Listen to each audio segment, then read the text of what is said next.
Okay, so here we have some ionic bonding questions. First one is question number 1.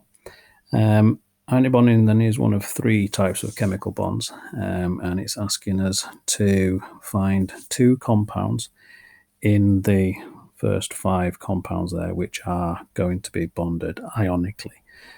So if we are looking at ionic bonds, we need to have a metal bonding with a non-metal. So we have to have a give and take of electrons. So if we go through each in turn, the first one being calcium chloride.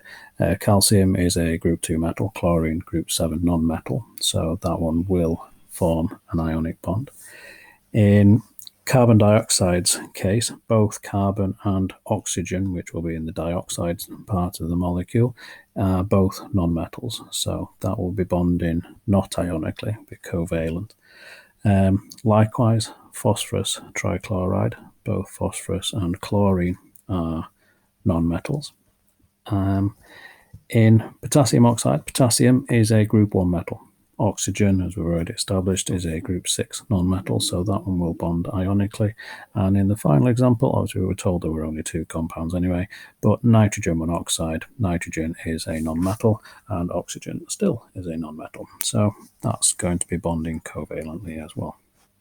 So moving on to question 1.2, we've got a dot cross diagram here for lithium reacting with fluorine, but the diagram is incomplete.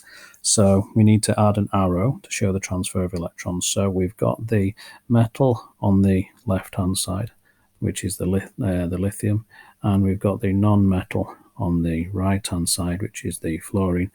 And the metal will donate the electron to the fluorine. So this electron is going to be going to the fluorine in that outer shell there, which means that in the final fluorine we have to represent that extra electron over here, but we also have to include the charges on the ions. So if lithium is going to lose the electron, remember the electrons have a negative charge, lithium will be left in its ion with a positive residual charge, and the fluorine, when it gains the electron, will have a negative charge because of the charge on that electron that it has just gained, and so it will get the negative ion charge to make the fluoride ion.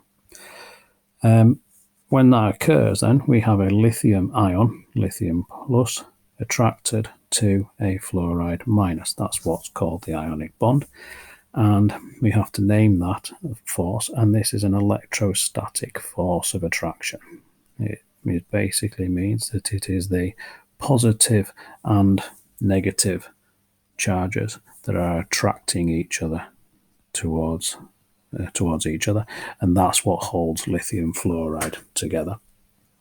And how do we know from the dot cross diagram that the particles are held together by ionic bonds? What we can see on the diagram is, obviously, as we've just completed it, we have this positive and negative charge here, and the key thing here is because we've got opposite charges. The charges have to be opposite. Obviously, if the charges were the same type of charge, there would be repulsion. So 2 positive charges wouldn't make an ionic bond. We have to have the opposite charges, and then it is that combination of these 2 processes here. So the opposite charges attract each other. That's what causes an ionic bond to be created.